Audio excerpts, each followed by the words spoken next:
Bonjour. Bonjour, Mathéo.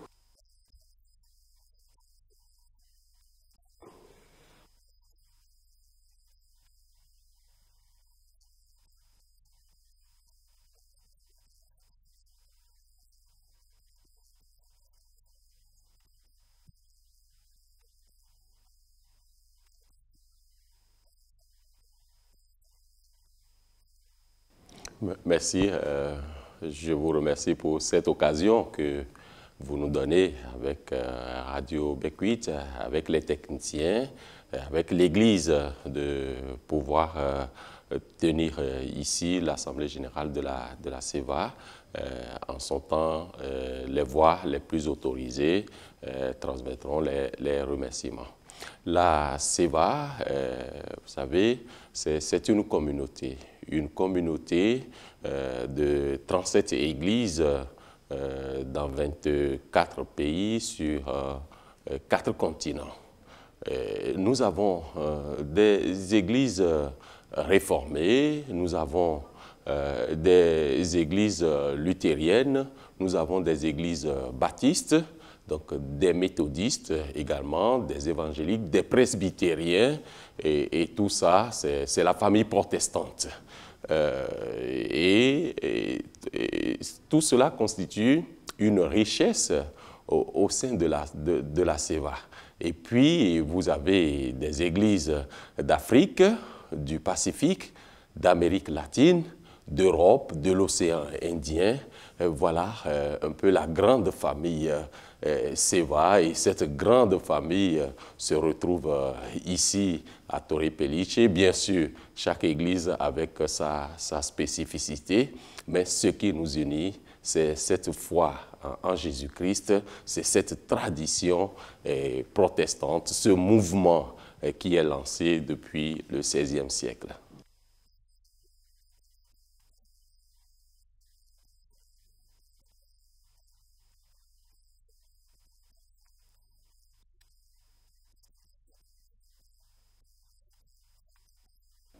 Merci.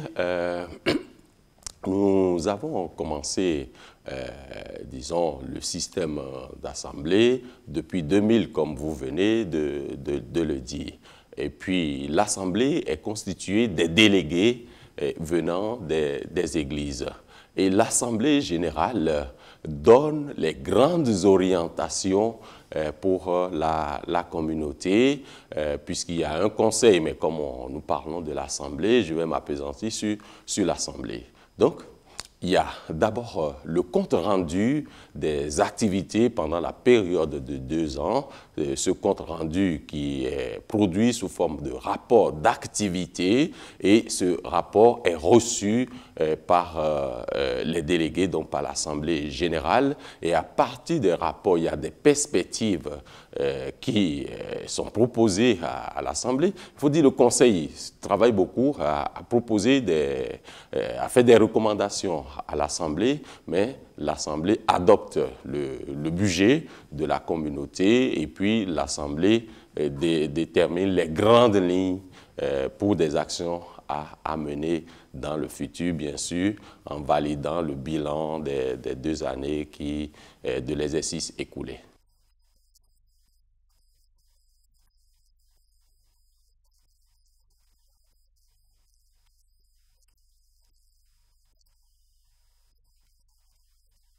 Il faut dire qu'il y a beaucoup d'attentes de la part de cette assemblée, puisque c'est une assemblée qui se déroule dans le cadre du 40e anniversaire de la CEVA. Donc c'est une assemblée qui fait le bilan des actions qui sont engagées depuis un certain nombre d'années, et cette assemblée doit maintenant fait des projections par rapport à notre manière de vivre, par rapport à la communauté, la vie de la communauté. Et c'est d'ailleurs pour ça que par rapport à cette assemblée, nous parlons d'abord de l'utopie SEVA, cette utopie de 1971, donc de la mission. Quelle est la mission que la SEVA, la communauté, les églises peuvent mener encore aujourd'hui? La vie communautaire, ce que nous appelons l'action apostolique commune, les actions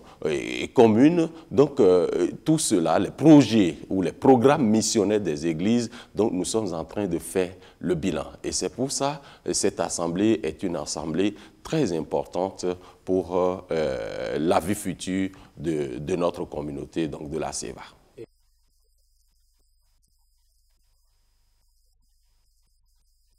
Vous savez, l'utopie, c'est toujours un rêve.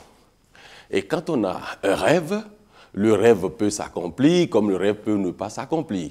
Mais jusque-là, avec les débats qui ont lieu, il est vrai, l'utopie a fait son temps, il y a des choses qui ont été réalisées, mais en même temps, on ne peut pas rester sur ce qui est réalisé, il faut de nouveaux rêves. Donc, il faut de nouvelles utopies et c'est justement cela, c'est à cela que cette assemblée travaille.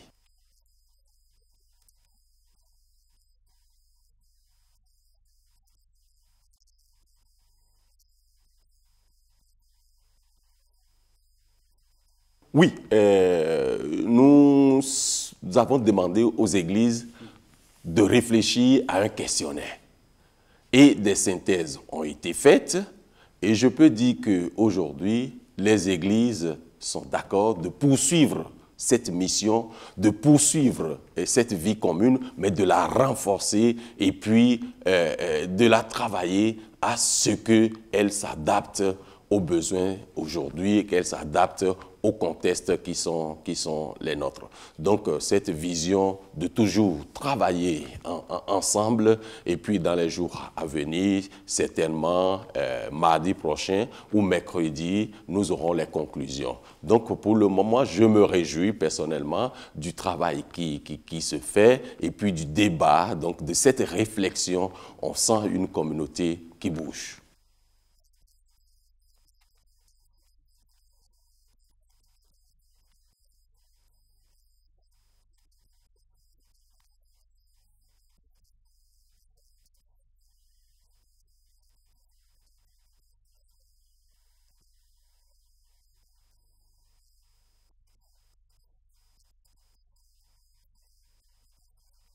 Merci beaucoup. Vous savez, les assemblées nous aident justement à travers les rapports d'activité à prendre connaissance des difficultés auxquelles les églises sont confrontées. Ces difficultés peuvent être endogènes, c'est-à-dire au sein même des églises, ou exogènes, liées au pays, au contexte sociopolitique dans lesquels elles évoluent. Il y a des églises qui ont connu des moments de crise et qui sont encore dans ces crises. Il y a des pays qui sont en crise. Donc, à partir de cela, on avait déterminé des actions, ce que nous appelons des actions communes.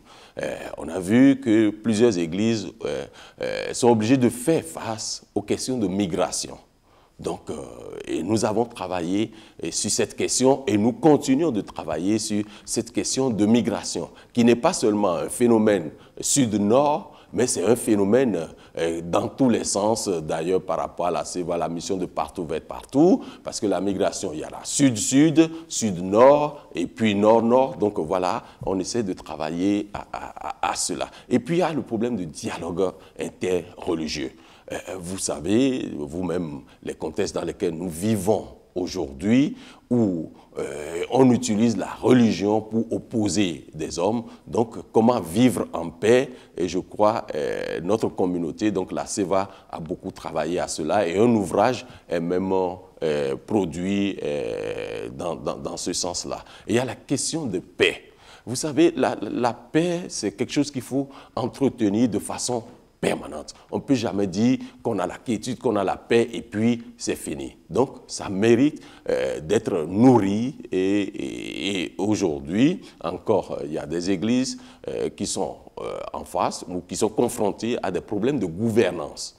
Et très prochainement, nous allons organiser des séminaires avec des responsables, avec des femmes en Afrique pour aborder cette question de gestion des conflits dans l'Église, puisqu'il y a beaucoup de conflits dans l'Église, mais nous avons l'outil qu'il faut, l'animation théologique, nous avons la Bible justement pour faire face à cela, pour mener des réflexions et arriver à des approches de solutions. Donc voilà un peu aujourd'hui ce que nous essayons de faire. Il y a beaucoup de défis à relever et c'est pour cela que nous disons que la communauté doit créer des actions apostoliques communes, donc des actions qui mobilisent toute la communauté. On l'a fait par le passé dans des actions d'évangélisation, dans des concepts, dans des contextes disons socialistes ou marxistes-léninistes au temps de la Révolution, quand il y avait encore ces blocs qui étaient là, et puis avec le peuple Toba au nord de l'Argentine, donc et là où il faut valoriser, donc revaloriser l'identité de l'être humain. Donc nous travaillons aussi sur la justice et les droits humains. Et au Togo, nous avons aujourd'hui ce que nous appelons le projet d'accompagnement écuménique des églises du Togo, le PAOET, où plusieurs populations, ou plusieurs églises, ou plusieurs partenaires se mettent ensemble pour l'éducation citoyenne et éduquer et travailler avec le peuple pour que l'on travaille et que l'on œuvre pour la paix.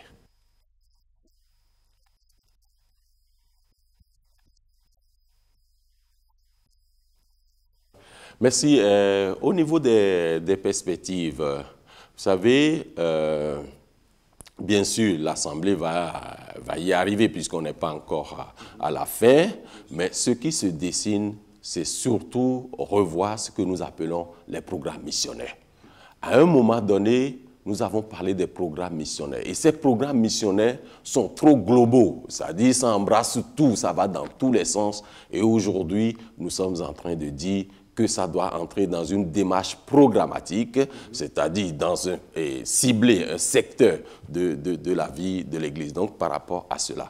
En même temps, il y a les finances, vous savez, comme on dit, c'est le nerf de la guerre, mais au niveau de la CEVAS, les finances n'ont jamais été considérées comme nerf de la guerre, puisque nous mettons nos ressources ensemble et nous interpellons certaines églises pour que véritablement nous contribuent à la communauté, à la vie de la communauté. Et puis, dans le cadre du 40e anniversaire, donc de bilan, on est en train de voir quelle action apostolique commune est-ce que nous pouvons encore mettre en place avec des églises. Et il y a désormais des thématiques sur lesquelles nous devons travailler. Et ça, il y a la stratégie jeunesse. Ça, c'est une perspective où je crois que l'Assemblée va l'adopter. Donc, on a élaboré toute une stratégie pour accompagner les jeunes, pour travailler avec des jeunes sur des thématiques comme le chômage, comme la responsabilité citoyenne, et puis sur l'environnement du travail, donc une autre thématique sur laquelle certainement l'Assemblée va prendre une décision, sur laquelle l'Assemblée va prendre des décisions, ça concerne le rôle des femmes, les femmes dans l'Église et les enfants. Qu'est-ce que nous faisons avec les populations aussi fragiles? Donc voilà quelques perspectives qui se dessinent avec bien sûr le renforcement des liens au niveau des églises. Merci beaucoup, merci à vous et merci à l'Église.